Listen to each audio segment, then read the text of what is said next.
semuanya, pada kesempatan kali ini saya akan menyampaikan learning journal hari keempat pada agenda 3 dari pembelajaran yang telah saya ikuti baik secara sinkronus maupun sinkronus. Pada pembelajaran mandiri asinkronus, saya membuat video learning journal yang mengaitkan materi dengan praktik nyata dalam kehidupan sehari-hari, terlebih dalam pelaksanaan tugas sebagai ASN. Dalam proses ini, saya menyadari bahwa sebagai ASN, kita harus benar-benar menyiapkan diri menjadi smart ASN yang cakap digital, adaptif, dan siap menghadapi perubahan zaman. Saya mendapatkan insight penting bahwa teknologi digital bukan lagi sekedar alat bantu, melainkan sudah menjadi alat yang penting untuk kecepatan birokrasi, kualitas pelayanan, bahkan keberhasilan kita dalam memenuhi kebutuhan masyarakat. Jadi, kemampuan untuk menggunakan teknologi dengan tepat, aman, dan produktif harus menjadi bagian dari kompetensi dasar setiap ASN. Kemudian, pada pembelajaran sinkronus yang materinya telah disampaikan oleh Bapak Nandang Isnandar, materi lebih menekankan pada nilai smart ASN dan kaitannya dengan 4 pilar literasi digital. Yang pertama ada digital safety, yaitu kemampuan menjaga keamanan perangkat, data pribadi, dan juga identitas digital. Yang kedua ada digital ethics, yang menekankan pentingnya perilaku etis, serta sikap bijak dalam berinteraksi dan bertransaksi di ruang digital. Yang ketiga ada digital culture, yang mengajarkan bahwa budaya digital harus selaras dengan nilai Pancasila dan Bhinneka Tunggal Ika, sehingga interaksi kita di dunia maya tetap mencerminkan karakter bangsa. Yang keempat, yang terakhir, ada digital skill, yakni keterampilan teknis menggunakan perangkat, aplikasi, dan juga layanan digital untuk mendukung produktivitas kerja sehari-hari. Keempat pilar ini sangat melengkapi. Tanpa salah satunya, transformasi digital bahkan sulit untuk berjalan optimal. 4 pilar ini bukan hanya sekedar konsep, tetapi benar-benar menjadi bekal penting dalam menjalankan tugas ASN. Misalnya, dari sisi digital skill, sebagai ASN, saya harus mampu menggunakan aplikasi pertanahan seperti e-office, KKP, dan aplikasi lainnya untuk mempercepat layanan pertanahan.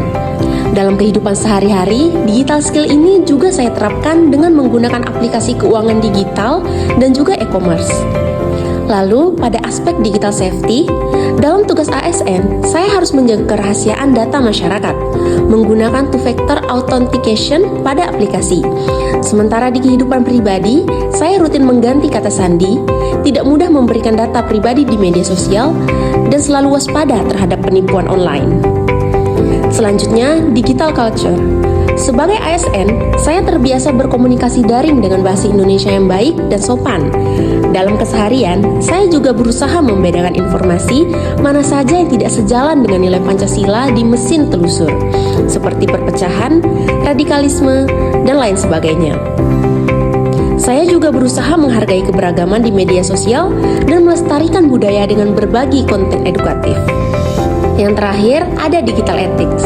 Dalam tugas, saya berkomitmen untuk tidak menyalahgunakan akses data masyarakat dan hanya menyebarkan informasi resmi yang sudah terverifikasi. Sedangkan dalam kehidupan sehari-hari, saya berusaha untuk tidak menyebarkan hoax, selalu mencantumkan sumber saat mengutip, dan menjaga sopan santun dalam komunikasi digital. Sebagai ASN, termasuk saya yang masih CPNS ini, memiliki tanggung jawab besar untuk menjadi motor penggerak transformasi digital dalam birokrasi.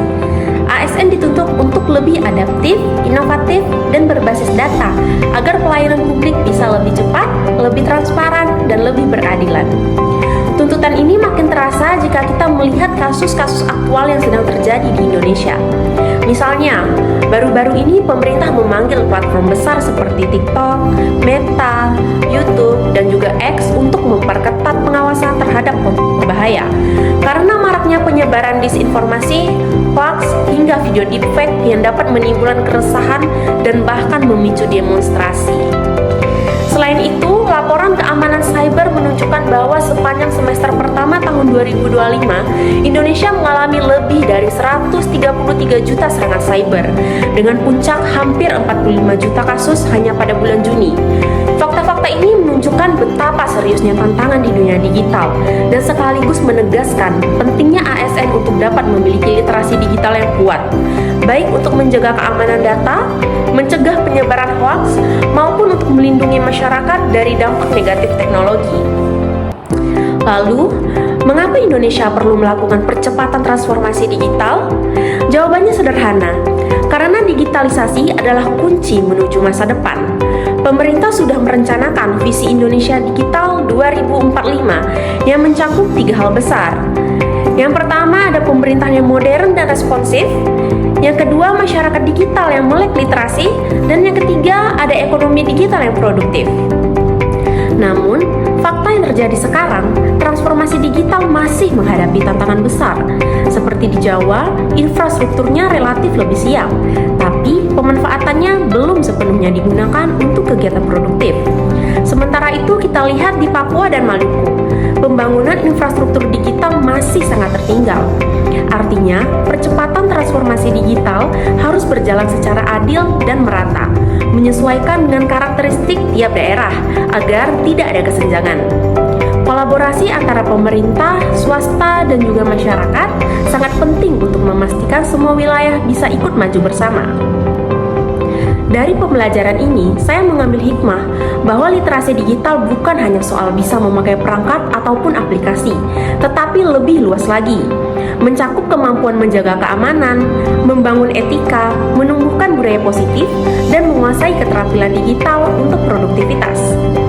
Sebagai CPNS, penerapan nyatanya bisa dimulai dari hal sederhana tapi yang berdampak besar, seperti menggunakan aplikasi digital untuk mempercepat layanan pertanahan, berkomunikasi dengan masyarakat dan rekan kerja secara etis melalui media sosial, menjaga keamanan dan kerahasiaan data pemohon, serta memanfaatkan platform kolaborasi virtual untuk mendukung kinerja tim. Dengan cara ini, kita tidak hanya sekedar mengikuti arus digitalisasi, tetapi benar-benar menjadi agen perubahan yang membawa birokrasi menuju pelayanan publik yang lebih modern.